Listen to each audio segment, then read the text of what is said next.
You are listening to WRUU-LP, Savannah, Georgia, 107.5 FM. We are Savannah Soundings, community radio with a global soul. Our theme music is a clip of Summer Nights by the Eric Jones Trio. It's provided by our friend Mark Chesanout, who plays with the Eric Jones Trio every Thursday and Sunday at Good Times Jazz Bar downtown. Hey everyone, welcome to Arts on the Air. This is Tamara Garvey, and I have the pleasure, we have David Laughlin with us interviewing today too. David. Hello. Hello. And today we are talking to Ted Michalowski. Welcome, Ted. Hi, Tamara. Hi, David. Hey. So good to have you. I'll give you a little intro. So Ted is an illustration professor at SCAD since 2017, and before that he's had a many years long career in commissioned illustration, showing your art in galleries, and working as a courtroom artist for high profile trials. I'm gonna read from your bio on Instagram. I like how you described yourself as an on-the-spot / reportage / lifestyle illustrator, which was very cool. Oh, that's great. Thank you. I always love just the way that people describe themselves in their Instagram bio. I always think it's just very telling, because you only have a few words. So it's like your poetry. Well, if I may, Yeah. If I were to sum it up, I would just say interaction artist, because I feel, not to jump ahead of the interview, but I really think what I do is, at my best, my studio is where I stand, and I'm not an artist in the conventional manner, liking to work in isolation, but I like to be out and about and interacting with people, and it's really, I really feel that the medium of my artwork, even though I work mostly in ink, the medium of my artwork is the moment.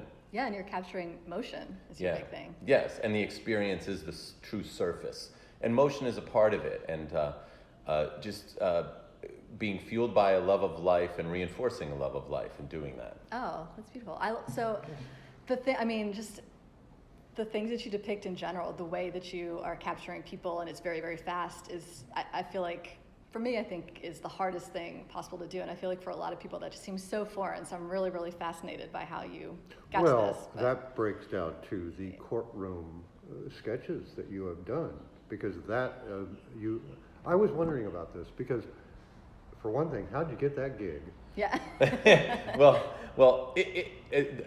Actually, for as exciting or anticlimactic as this is, the phone just rang in October of 2005.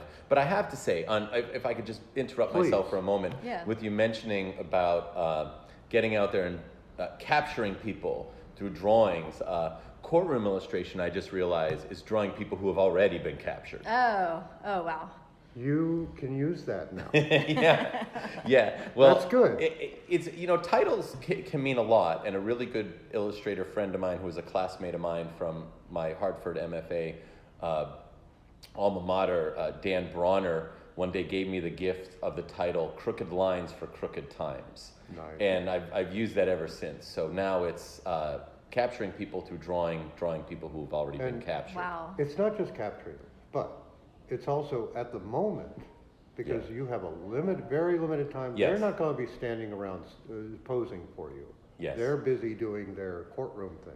Right. And I was wondering also about the palette. Do you worry about, are you concerned about that? Do you bring in a limited number of color when you do that? David, I think your ESP is tuned high, because to answer the question of that and back to how did I get the gig, I got a call from ABC News in October 2005, having no idea as to how they got my name or why they were calling me. They just said, "We need you as a courtroom artist." And I thought, of course, why am I going to question this? Yes. Let's just get on it, sliding down the razor blade of life. Yes. I'm there.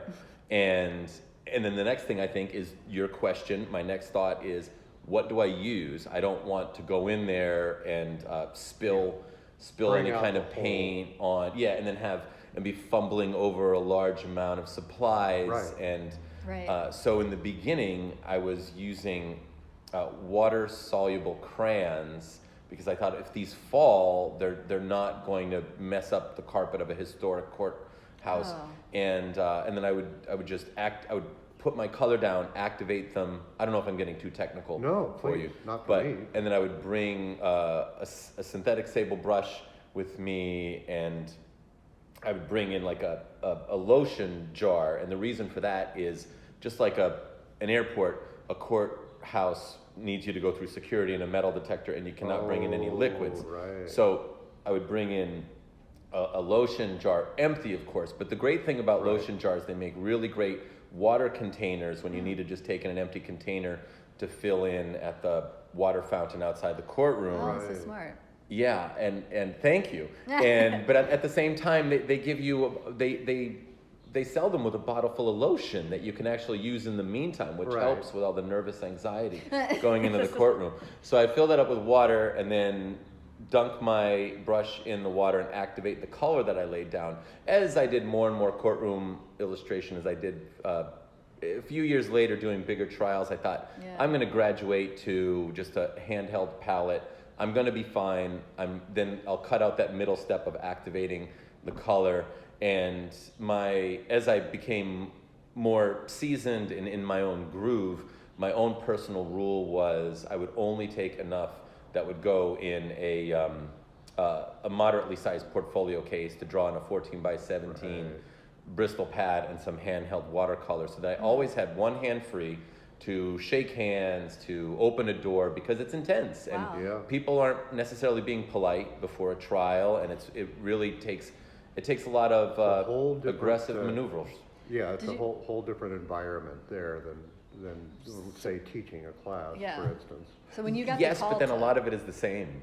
There's a lot of elements that are the same. A lot of it is very different, and just being able to act. I have to say, act with conviction. That's another title for a workshop: drawing with conviction. Wow. Many puns. Yeah. I was curious. So you said when you got the call for your first courtroom illustrator job, you were just a few years out of undergrad, right? I was 12 years old in 2005, and wow, I was a few years. Yeah. Well, I just finished my graduate studies in the prestigious program directed at 12, eh? at 12. That's You're great. The Doogie Howser I was great. I was a young wunderkind, Yeah, that's and I just came through Murray Tinkelman's directed program at Syracuse. I had Murray Tinkelman written down. You were in the inaugural class of the Masters of Fine Art Illustration. So after Syracuse, Murray, as I would call it, Murray was the Zeus of illustration, and he had, wherever he taught was Mount Olympus, because all the gods of illustration would gather. He wouldn't just have faculty who were available to teach a class. He brought in the biggest world-class illustrators to teach classes, and he made them very concentrated classes so it was great. And now, for instance, David, as we're sitting here in Agatha's Cafe and looking at this beautiful mural that you did, for those of us who are listening in and can't see what we see, a major illustrator educator I had was Gary Kelly, who's best known for doing the murals throughout any cafe in Barnes & Noble. So that was a great honor and a great experience. Yeah. That was something else I was going to ask you about. Please ask. Precursor to all that, your influences when you were growing up that made you become an illustrator. You must have been doing it before you can remember. My true influence would have been Sister Mary Shrapnel Wound in 6th grade, who would always have us all shut up, and she was so mean in St. Anne's Monastery School, which shall not be named, and you just did. And my friend next to me, Rich Michalowski, realized the only way we could communicate and get this out was to make drawings and trade them with each other. And of course, they were all drawings of the monstrous Sister Mary Shrapnel Wound teaching the class. I love that name so much. I'm going to use that. Well, there was Sister Mary Bloodbath, Sister Mary. Oh my God! Yeah. They don't try to hide their intentions. There's no facade there. What kind of sadistic teaching did you go through? It was Catholic. St. Anne's Sadistic Monastery School. But I think something that you'll appreciate all the more is the longer I live my life, I really believe that my initial inspirations for an artistic life weren't artistic, they were athletic.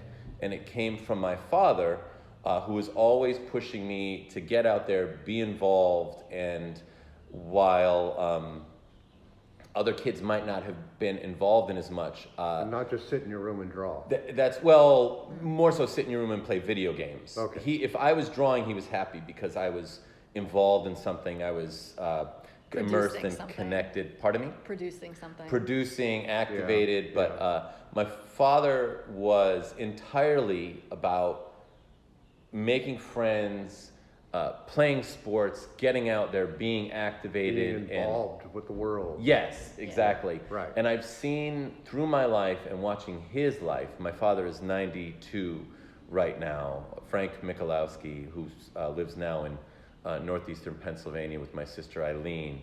I look back at that and I realize that he gave me the greatest treasure I could have ever hoped for, not even known to hope for, was the value of making and keeping and maintaining friendships. Engagement. Yes, and living a pleasantly, productively aggressive life.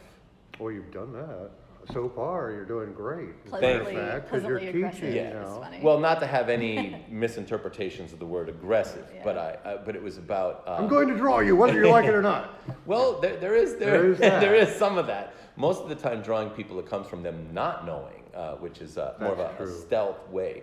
But that really is. I think that being in a parochial school with the nun making sure everyone in the class shut up and was seen and not heard and just listened, Right. that really pushed the communication visually, as well as we're in a situation, it was a bit oppressive, and here's how we react to that. And maybe that's the Polish in me, making visual imagery based on constricted society conditions.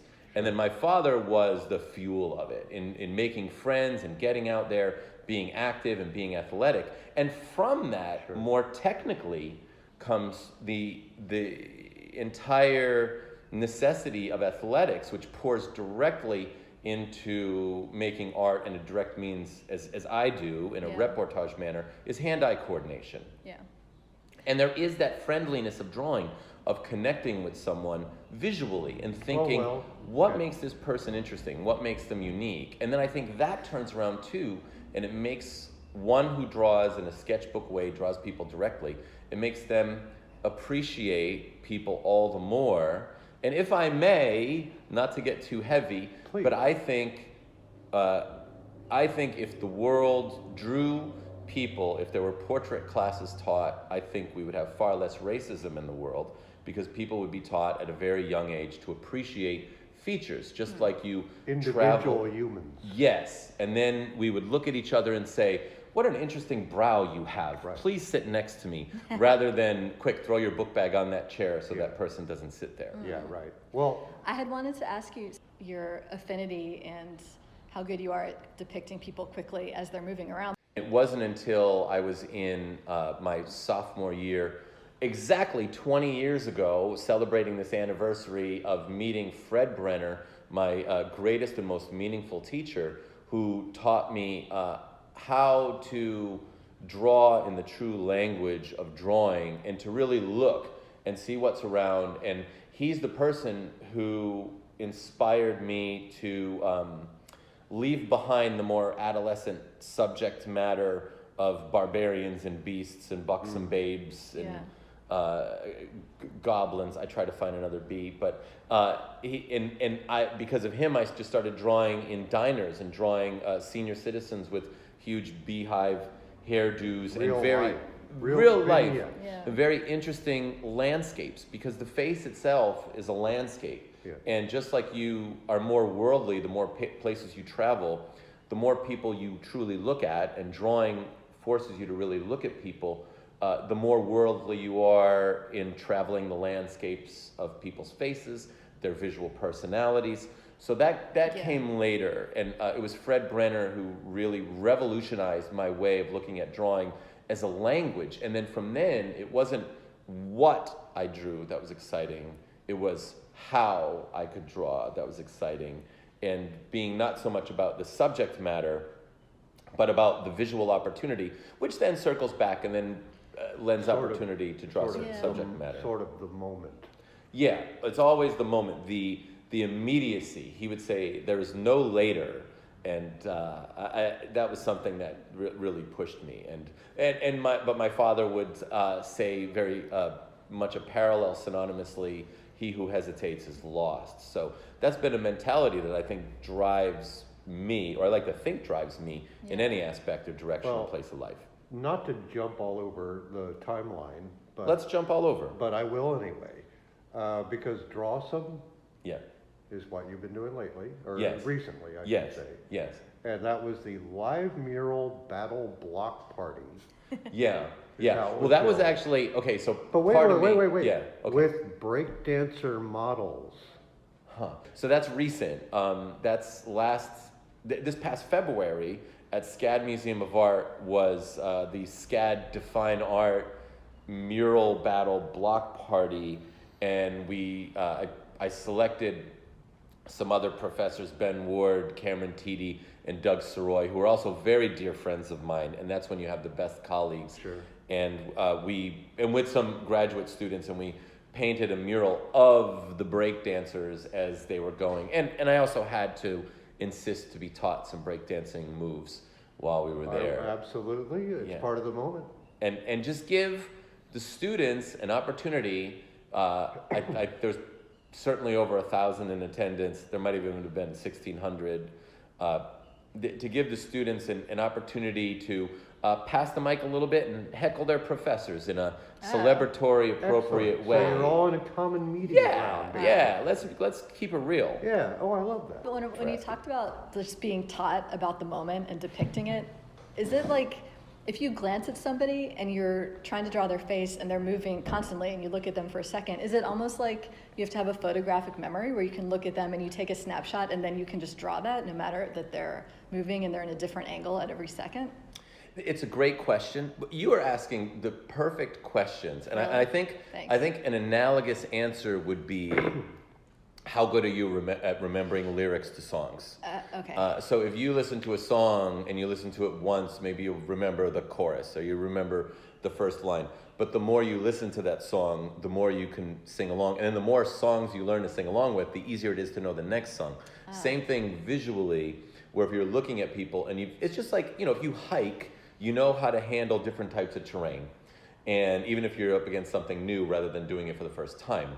So if drawing was hiking the terrain of individuals, you've encountered certain types of terrain before, and you can, if your mind adheres to it all the more you do it, you grab it, and you can keep a bit more of it when you draw. That's wild. Yeah. So Almost like Great there's explanation. patterns in people's faces Sure. that you have logged over Well, time. the landscape of the face, I thought, was a great Wow. line. Yeah. Well, Well, that makes so much sense. Some people's faces are craggy, like a mountain. Right. Yes. yeah. Why are you looking at me when you said that? Uh-oh. I'm sorry. Okay. Well, I'm gonna have to do I a was looking drawing. at your beard, which is like a cornfield. I'm gonna have to do a drawing really quickly so we could show it to the microphone to show what David looks like today. No, we're good. No, that's why we do radio. So a fascinating treat as a bonus for that question would be, and I've only found one other person who admits to doing this, is from drawing people time and time again, all these through fashion illustration, courtroom illustration, lifestyle illustration, on the spot, drawing, being aware of so many, like you say, patterns in the face or developments, evolutions in the face. I find myself, whether this be a blessing or a curse, but I can look at some people and predict how they're going to age and where their face is going to go, just Wow. by drawing so many people, and think, oh, that person is going to maintain a taut jaw throughout most of their life. God. Or What a perspective. yeah.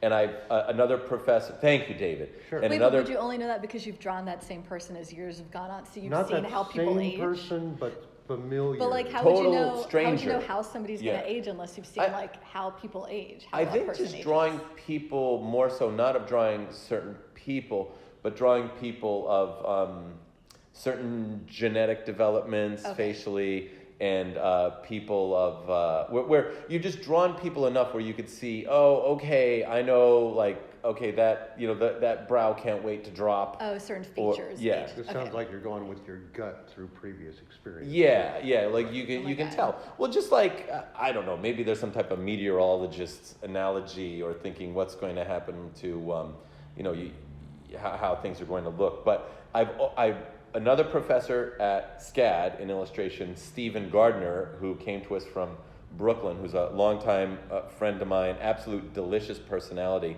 But I asked him, I can see how people will age when I draw them just from drawing so much. Does this happen to you? And this is how he talks and the types of things he says. He says, you know, well, Ted, yes, it actually does happen to me. When I look at people, I can tell, oh, they're not going to be pretty for much longer. Oh my Oh, gosh. You know what what I a was thinking, thing. as you mentioned this, you know how like there's this whole thing where people talk about you go to a party and you meet somebody who's a psychiatrist or a psychologist, and then you get nervous talking to them because you're like, oh God, they're They're analyzing me, analyzing, yeah. they're figuring out where all of my weird points are. So I wonder, when people know this about you, are they paranoid to even be in your presence because you're thinking about how poorly they're going Let to me age? guess.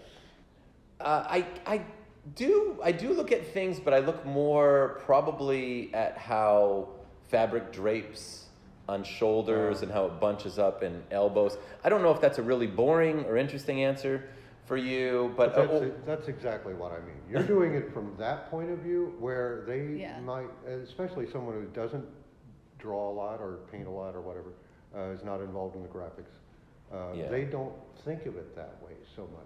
But Yeah. you are way beyond that oh on wow. the other end. Well, thank you. See what I mean? Now, if someone, if I'm sitting and if someone is looking at me just, and of course, okay, I'm moving my head, and I know the radio listeners can't see this, the He's moving his head. hundreds of thousands of listeners right now. But if you're looking at someone who's at a 3/4 profile and you can see just underneath the nose to the mouth, and you see just that little bit of an edge of a cheek, and it just gives such volume to the head. If I'm talking to someone and if they can offer me that, they're my friend forever, whether they're aware of it or not. If I can just somehow try to encourage Is them that to just, three-quarter can you profile? just Is that your favorite?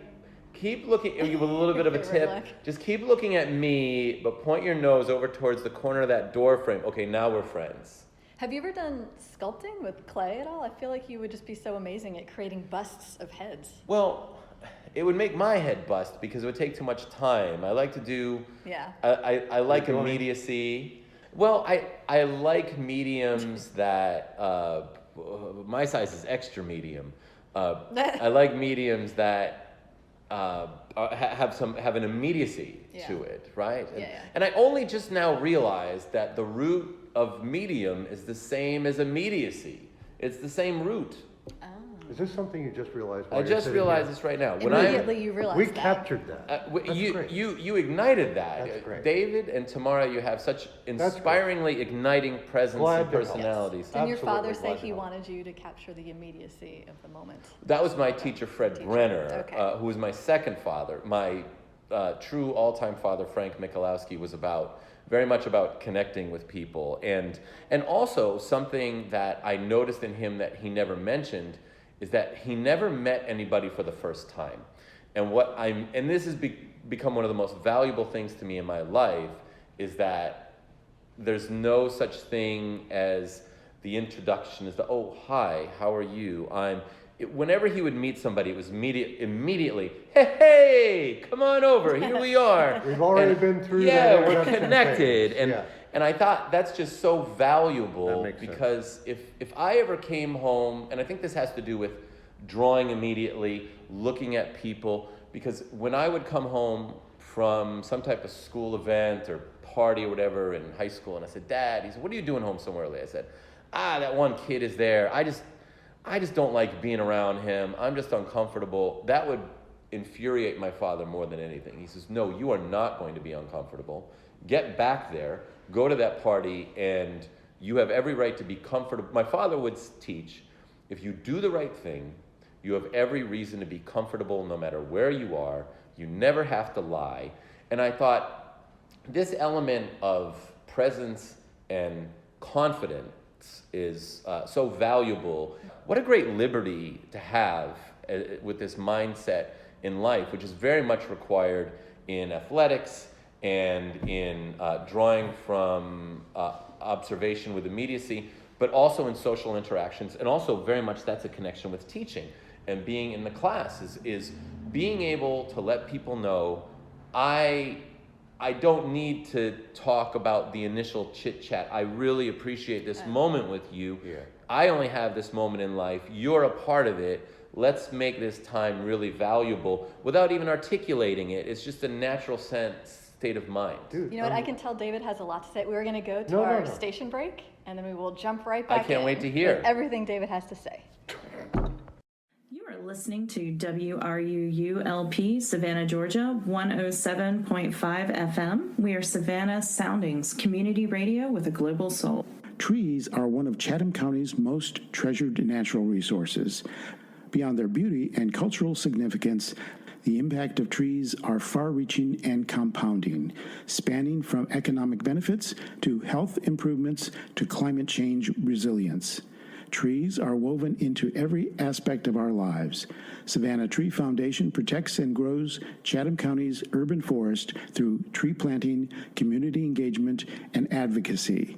More information is available at savannahtree.org.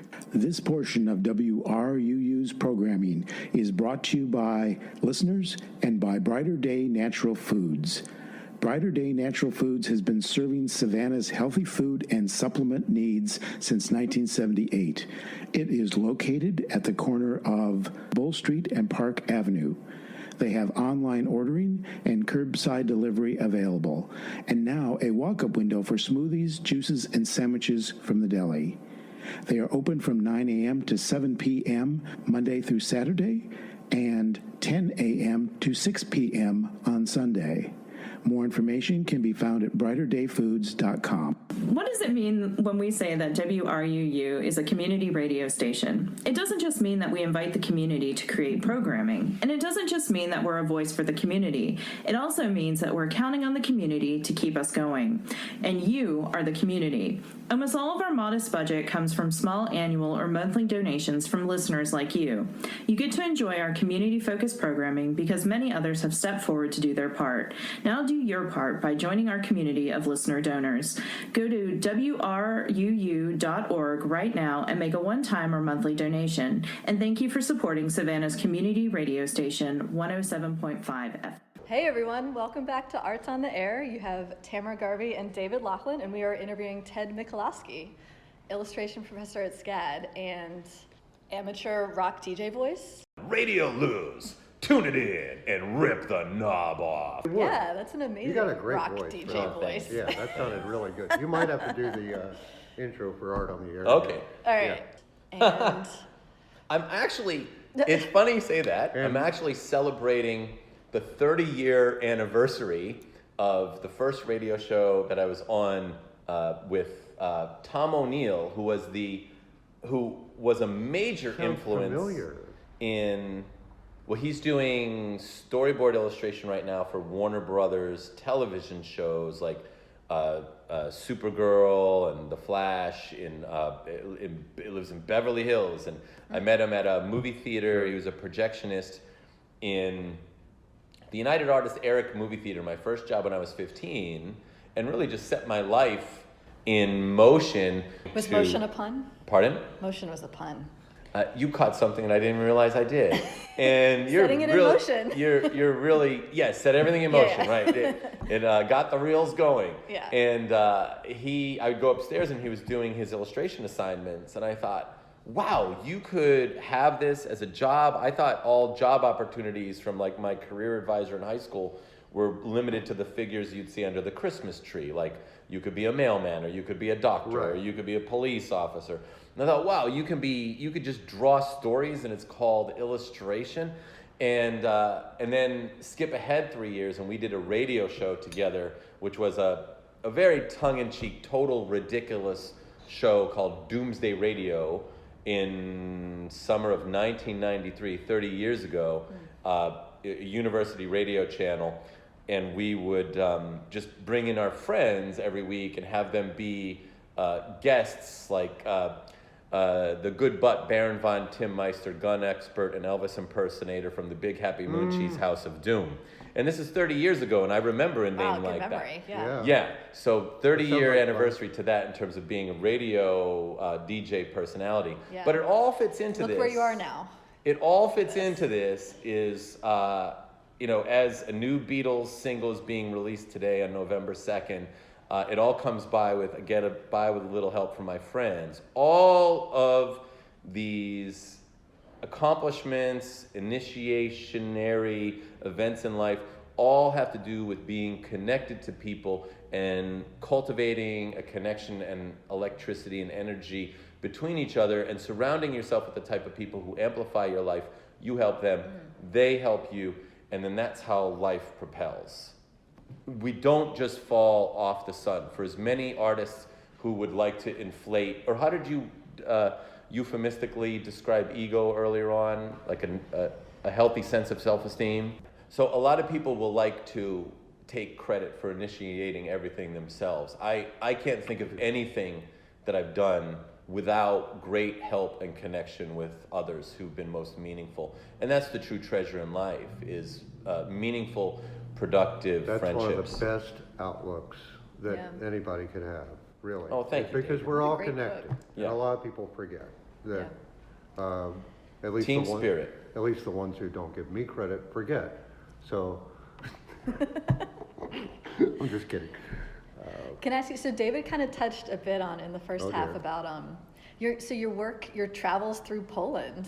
Okay. Can you talk a bit? Draw four. Yeah, had you gone to Poland many, many times before you started doing this like yearly pilgrimage there to do these art travel explorations? So it all starts with connection and continues with connection and lives on with connection. The reason I started going to Poland was when my father's eldest sister, my Aunt Mary, passed away, and I realized, okay, now no one is speaking to each other in Polish in my family. My father wasn't speaking Polish with anyone, and I thought, and a driving force throughout all my life, ever since I was young, I never grew out of the mindset of, I want to make my father proud. And so I flew to Poland in 2009 on my own, hoping to find family. Instead, I found the friendliest people who didn't let me go further than that. And it definitely became a bird in hand versus two in the bush scenario, because I thought, I don't know if I'm going to find family out here. I don't know if I can track them down, because it's not as easy as in America. But Something called you to go there. yeah, And the initial spark was to find family, but yeah, you were to open. keep the Polish element in my family, and as you so nicely pronounce my name, Michalowski. When I'm in Poland, they say Michalowski. So in Poland, it's Ted Michalowski. Ted is a friendly version Tedju's of like Tadeusz. Teddy. Yeah, Sweet. and Tadeusz would be Thaddeus and just Ted. So when I went over there, I thought, okay, if I went there on my own, I just met so many friends, just immediate friends. It's like you find, when you have that moment when you meet your recently discovered dear old friend, it's the greatest occurrence in life. Yeah. We click. This is your people. And this happened repeatedly, and I think that they just really liked saying, this is Ted Michalowski, American artist with Polish roots. And I thought, wow. And it became a bit of a pass and all. But not just capitalizing on a pass, I thought they treated me so well, I have to return next year and contribute. And the following year, and the following year. And I would come back and bring my good friend Jason Smeltzer, who's a professional thereminist, and we would do live music, live drawing events. Wow. So we would go back year after year and do live music, live drawing events, Yeah. and people there were so appreciative. And it's interesting because of course throughout Europe, certainly Poland, the arts are such a common conversation. Sure. And people who They don't watch much TV per se. I mean, on Let's average, hope. I Yeah. would hope. yeah. And so there's a little more open for the conversation Yeah, to the they're art. very aware, Yeah. and they like would public performance is yes, much bigger in Right. European very cities. appreciative. Yeah. And when I would show drawings that I would be working on very large format, like wild-size drawings, and people just, like people who would come up, who laborers would come up and just have such intriguing reactions and commentary on them. It was just great. Like art was just for everybody in society. It didn't, not well, they had necessarily such a level of sophistication, and it all works out when you could get to other people, and we need to realize the great importance of learning the horse around.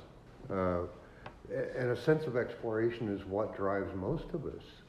You're done with that drawing. Throughout history. Yeah, so you're done with that, whatever work you're doing, and you're more concentrating what's the next one, and you're working in the moment on that one until it's done, and then it's more of a, how can we reproduce things? Let's explore what's there and see what's there. Yeah. And I think a lot of people are missing that. Yeah. Or I hope not. I try to be optimistic, and yet I just love that you mentioned it, because more people need to. I feel more people need to explore more. For sure. And I think I could suggest something of a litmus test for it. Okay. Because I think that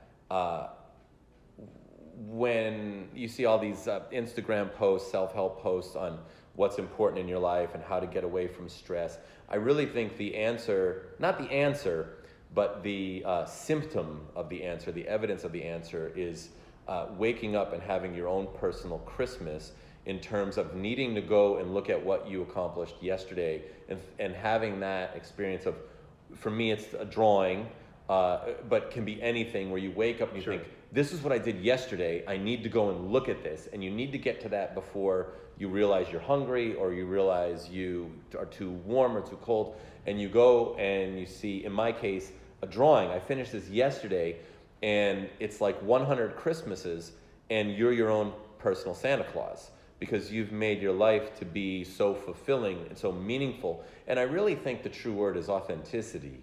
Even if it's not about quality, I think authenticity could oftentimes be better. If someone is doing something true to them, that could oftentimes come across as more meaningful than someone doing something who is simply technically proficient, but aiming to satisfy standards. Craft, and yet the soul is not evident. For sure. Right. It's not that it's not there, it's just not evident. For sure. Is there an aspect, do you think, to your type of illustrations that is very indicative of you, like that is kind of authentic to your way of depicting? Well, of course, I'd like to think that. I'm a total poser.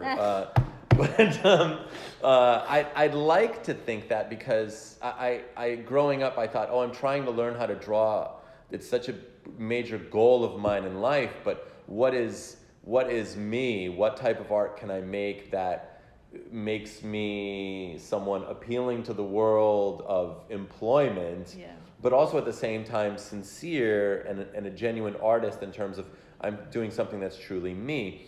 And what I realized is it didn't happen with a decision. It didn't happen in any intention. It happened gradually through life, which I find to be most satisfying. And I realized, as I started, the main essence of my artwork is interaction. The main essence of my life is interaction. My life, it finds the most value in valuing the company of meaningful people who've enjoyed experiencing their lives, have lots to say, have lots that they have done, could really live up a moment. And anybody will want somebody around who enjoys the moment, because everyone wants to enjoy their moment, unless they have some type of insecurity and jealousy issues. So I think, circling back directly to your question, my drawing is about interacting. It's about admiring and appreciating the person within the moment, and seeking out unique individuals, and really showing how important that moment it is by doing it in the moment. I'm not preparing something and then taking it back to the desk, even though I do some jobs that way. And I just did a job like that yesterday that I had to ship out next day air to Society of Illustrators for an exhibition coming up November 17th. And that's the closest I feel to giving a baby up for adoption, when they take it right away. Like, please let me hold it for a while. I want to look at it, but it had to get especially wrapped an original up. to ship it off. But it's always about the excitement of the individual. How excited it is for me to know you, and how exciting this moment is. That is it entirely. It can be described further, but that's the essence of it. I did want to, before it's over, I know that you had thoughts about, you and David were talking earlier about when you, in the courtroom drawings that you were drawing, like famous murder trials. Yes. And just this aspect nowadays of just how ubiquitous true crime documentaries are, and people kind of like elevating and like falling like serial killers in general. I know you have some thoughts about. Yeah, like they're more focused on the gore and the the salaciousness. Sensationalism. Yeah, I know you had thoughts about focusing on the real, what's important. Well, to for as it. much as I'd like to say I'm really happy we got to this, happy is not the word, because it's not a happiness issue. But it's important. I find, yes, thank you. I find it very important, and I appreciate that we got to this, because one thing when in drawing courtroom, and courtroom is not the reason I feel this way. It actually started with my teacher, Fred Brenner, whom I mentioned, who totally revolutionized the way I look at drawing, the way I draw, and being able to observe and react immediately. The essence of hand-eye coordination, which goes back to athletics, for which I forever thank my father. Yeah. With courtroom illustration, it's certainly not for the faint at heart, and being in that situation where many of these murder trials are like Sensationalist? totally sensationalist, and Breaking Bad come to life, or even worse than Breaking Bad, where I've done do you want me to mention names, or do you want me to just be general? You're welcome to. So I did the Hugo Solinsky trial in 2007 and 2015, and he was a drug lord who killed drug lords, and they found many of these bodies burned and buried in his backyard. So this is just one trial, for instance. And there was a Investigation Discovery Channel series which made a documentary on this situation for their season opener of season 2, episode 1. The series was called Pandora's Box, Unleashing the Evil. His episode was called Handsome Devil. And that's because when I would draw his trial, I would have a night class that I was going to teach from 6 p.m. to 9 p.m. And I'd be running in the door to teach because I just got out of trial at 5 and had to let them shoot the drawings. And I'd come in and I'm like, all right, hey guys, we got to get started. Sorry, I'm running in right now. And they said, no, we want to see the drawings before people see them on the 6 o'clock news. And they wanted to see them in real time out on the desks before it was the top story at 6 p.m. at the same time the class was starting. And a lot of them were talking about how handsome he was and how... like a Ted Bundy type thing, right? Yeah. And so he was seen in this way, and he was a total sociopath, and he would wink at me while I was drawing him, and he would make faces at the witnesses. Now... I would cringe. Yeah, now some people, me being a friendly guy, my biggest concern was having the willpower to resist the automatic reply of being friendly back. Right. He would motion to me, I would nod, and I think, Are you an automatic smiler type person? Yes, I'm a pathological smiler. Yeah. And I couldn't just walk out and be like, what up, dog, to a serial killer on trial. But, so back to your question, people will ask about this, and I can see the fascination in their faces. And they made a documentary about it for how exciting it was, the way he and an accomplice went in and murdered a corrupt pharmacist. And I thought, okay, how is this interesting to people? And of course, I'm going through the trial where forensics experts are speaking in great detail on how the bullet passes through the body, what effect that has on the body, and the greater, more destructive exit the bullet has on the opposite side of the body. What people were saying, prisoners being brought in as armed guard for testimonies, hoping to lessen their own sentence to testify against the defendant. Meanwhile, there are people in the trial. Well, for instance, I did another trial about Eric Frayne, a sniper who shot state troopers in Pike County police barracks. And the family of those state troopers were there. And no matter how many times people would ask with this like real sensationalistic curiosity, I said, okay, well, through all this, I had to draw, and it had to be ready for the news trucks by the next recess, which could be within 20 minutes. But behind me is the mother, the sister, Yeah. the wife, the daughters of that state trooper who was murdered, and they would sit behind me as they would say, it would help them find comfort in the distraction of watching me draw if things got too heavy.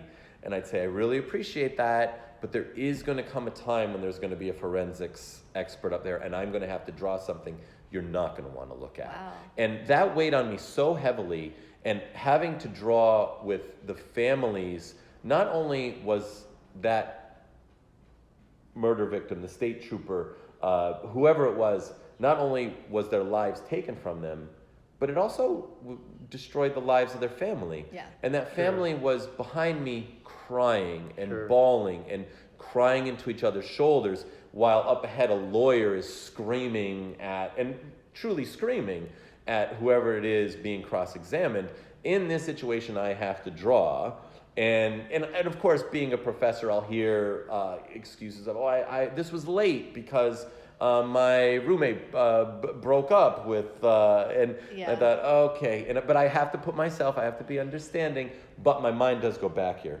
And with that courtroom question you asked about, it's very disturbing to be in this environment and still push on. So I had mixed feelings about Yeah. it, because I found it emotionally heavy and damaging, but I stayed in it for the challenge. I can't say I enjoyed it. Yeah. There was some Right. enjoyment later on looking at the drawings that I The accomplished this. satisfaction of But- it, yeah. But no, you are in the mix. Yeah. This is not just a two-dimensional highlight the headline type thing. It's you eyes are- of the viewing public, because Yeah. they can't put a camera in the federal Yeah. trials. Now, this, and I'll speak to classes when I show courtroom illustration, and I'll say, with this in mind, I do not have any intention of trying to tell you what to watch or what not to watch or what not to enjoy, but please think about this when people play games that are this first-person shooter, and you hear realistic gun sounds, and you see realistic blood splatter of realistic bullets hitting the victims. Even if there's zombies, there's still something going on in the head to train the brain Right. to react with enjoyment of shooting people up. And I said, we need to think about this. And the movies that we'll watch, where we will cheer on the hero driving through all the cars, exploding, not even thinking about who was in that car. How many movies can we possibly watch with the car exploding in the air and flipping forward? I don't think they make a movie Right. without that happening now. Right. And I said, not only is it cliche, but it's dehumanizing. Yeah. And we need to think about this. And it's not because I did courtroom illustration. Courtroom illustration wasn't the reason, but it was the reinforcement. It was the words my dearest teacher, Fred Brenner, told me. The role of the artist is to reinforce the value of life. And that wasn't just about the joy of life. I'm not talking about this in some type of amusement park, sugary, it's a small world after all way, because reinforcing the value of life could also be talking about the horrors of war and talking about what's going on right now in the world that is horrible human situations. All of life, but Yeah. not just the sugary part. Yes, yes. No high fructose corn syrup, which we see Right. all these movies having this now. Oh, that's contrite and contrived. And we And but I do have to say, just on a quick sidestep, the SCAD Film Festival, which just happened here in Savannah, the Savannah Film Festival, SCAD Film Festival, really brought such reassurance for the types of movies, the types of film, the types of cinema that they were showing, that not only were beautifully done with great artistic merit, but were just so captivating to have us think about what's going on in the world. And it was, I just had a conversation with the Dean of Fashion this morning, talking about how this is such a good sign that perhaps we're moving out of this delicate state of mind and we're ready to start Yeah. talking about real issues Yeah. and being able to cope with them. Oh. And I think that's important, and I think that's something that art can do that nothing else can do. And when I say art, I mean the arts, not Yeah, just all the arts. not just illustration, not just painting, not just visual art, but Right. music. And for me, that's all rooted in that statement that my teacher Fred Brenner made Yeah. about the artist's role being to reinforce the value of life, taking a look at it in all aspects. And I've made a lot of comments about appreciating people socially, but also appreciating their lives, what life is, what we all go through. And Right. my thought mostly is how to enliven that, how to bring a good kick, a good laugh to it, but also have compassion and awareness for what happens in people's lives when they have to go through something. And I don't think getting really excited about people taking out revenge in movies in very sensationalistic ways is a good diet It's for not the our brain. highest self, yeah. That's a very Do you- small time Yeah. line to go through. Do you have one or two like particular movies you could recommend that you thought were particularly amazing that we should check out? If you're to ask me about two in opposite directions, one that was very accessible, but so meaningful and so heartfelt, but yet so cinematically driving and worthwhile was American Fiction by Cord Jefferson, and it starred Jeffrey Wright, and of course he was just so right on playing a writer of African American descent dealing with the stereotypes pushed upon a writer of pushing him to make black literature Yes. when he wanted to make things true to himself, and they wanted him to fit a stereotype all the more. And this just hit on so many levels of discussion. And meanwhile, he was dealing with family issues and loss, and having to care for certain family members who are in a great need of care Just as we universal deal with human aspects. Yes. Yeah. And but then at the same time, when there were laughs, it brought the richest laughs because it just had so much meaning to it. And the other movie I would talk about would be that I would recommend would be Poor Things, which starred Willem Dafoe, Emma Stone, and Mark Ruffalo. Cool. And there's a bit of a surprise to this because I thought I think. If I was asked to make any recommendation for the SCAD Film Fest as a whole, I said we really should do a documentary on facing the opposite direction and getting shots of the audience's reactions in their faces, because they vary so much. If you just take a moment to look around Yeah. and see the shock, the enjoyment, like the wide-eyed, I'm getting what I want, fandom and fanatics.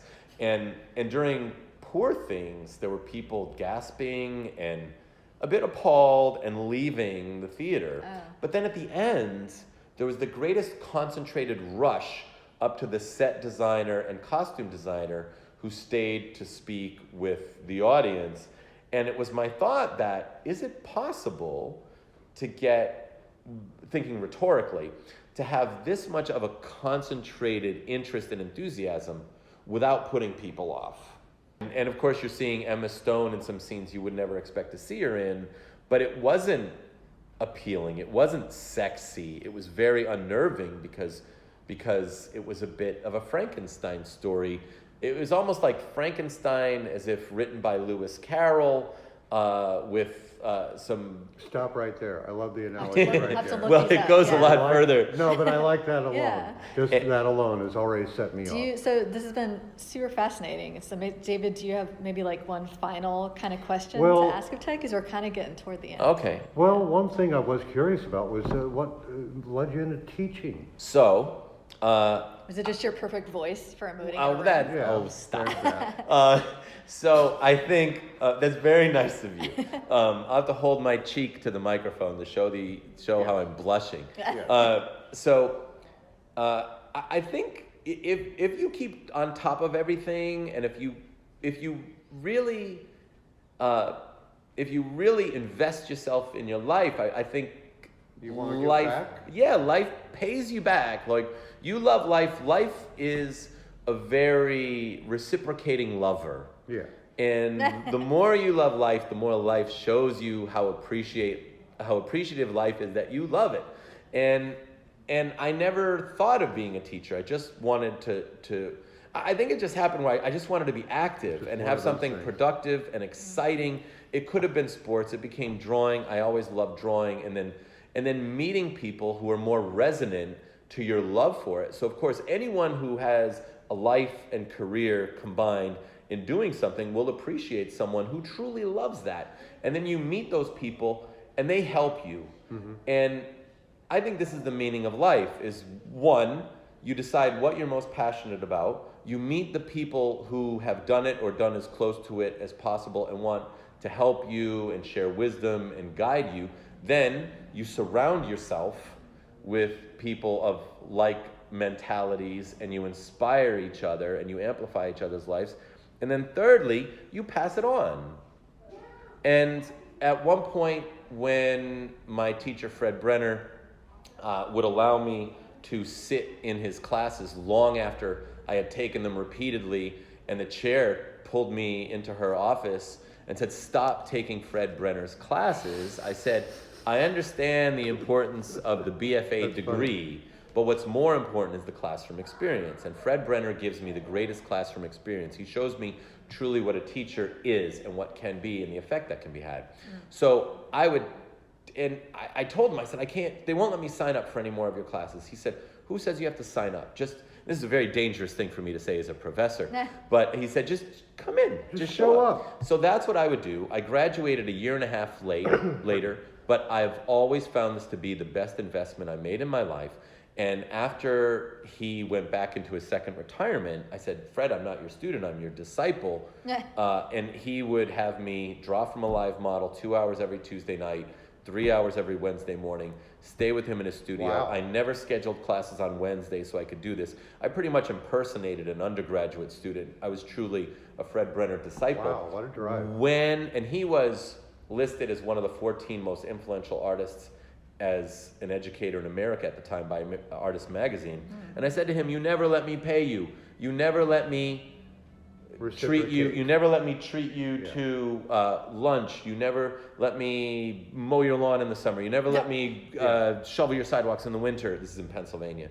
And he said, and this was the most moment of epiphany throughout my whole life. He said, "If you really want to pay me back, turn around and teach it. We need this to live." That makes sense. And I thought, this showed me not only, I'm going to have to hold myself together when I say this. My chest is already starting to tremble because this is very meaningful. This showed me truly what a teacher truly is. This showed me what an artist truly is. And this showed me what a human truly is, where he found meaning in his life. And he wasn't just about, how can I get a buck from this? Right. But he found something meaningful in his life. And he shared it back, which is one of the greatest things. Truly, and it was the biggest propulsion, and now I have that, and now at this point in my life, I think of that more than ever, and I call my father as close to daily as I can, and my dad is 92, and my dad speaks to me at 92, and if I had any climactic statement to make, I would say, I think there's a mistake in believing that youth are the most envious in life, because I think youth cannot know, well, I'll say the young. Being youthful is something totally different than being young, because youthful has to do with fascination and curiosity and enthusiasm. And I think that the treasure is being of an age with a full life behind the person, thinking, of course, specifically of my father, with a full life experience, therefore knowing a true appreciation of the true value of life, and then passing that on. How can any other person know that? And the advice I get from my father daily, which I write down frantically as we talk, and every time I see him, I update the one book that I have published just for him to read, to see what an impactful father he's been, what a successful human being he's been, in all the treasure in words that he shares with me on how important life is, and that a negative attitude is, in essence, being ungrateful for life. Right on. I'm liking your dad a lot. Well, I would love to have him down here. Aw. If we can have a 50th birthday party here, Please. maybe that'd be a reason to get him down. Well, thank you so much. That was a beautiful ending note for us. And thank you, David, for joining me to interview today. Everyone, this has been Ted Michalowski. Thanks for listening to Art on the Air. If I may thank you, Tamara, I would love to thank you on the air. Hey. Thank you so much for inviting me to this. Thanks to Charlotte Pettingill for introducing us. And David, it's been such a joy meeting you. Great pleasure. And it's been truly wonderful meeting you both. And what a great use of the time we have to have this talk. Thanks all around. Yeah, there you go. Next up on WRUU, That Old Savannah Magic from 4 to 6 p.m. It's a variety show featuring Savannah history, radio theater, interviews, and music. You are listening to WRUU LP, Savannah, Georgia, 107.5 FM. We are Savannah Soundings, community radio with a global soul.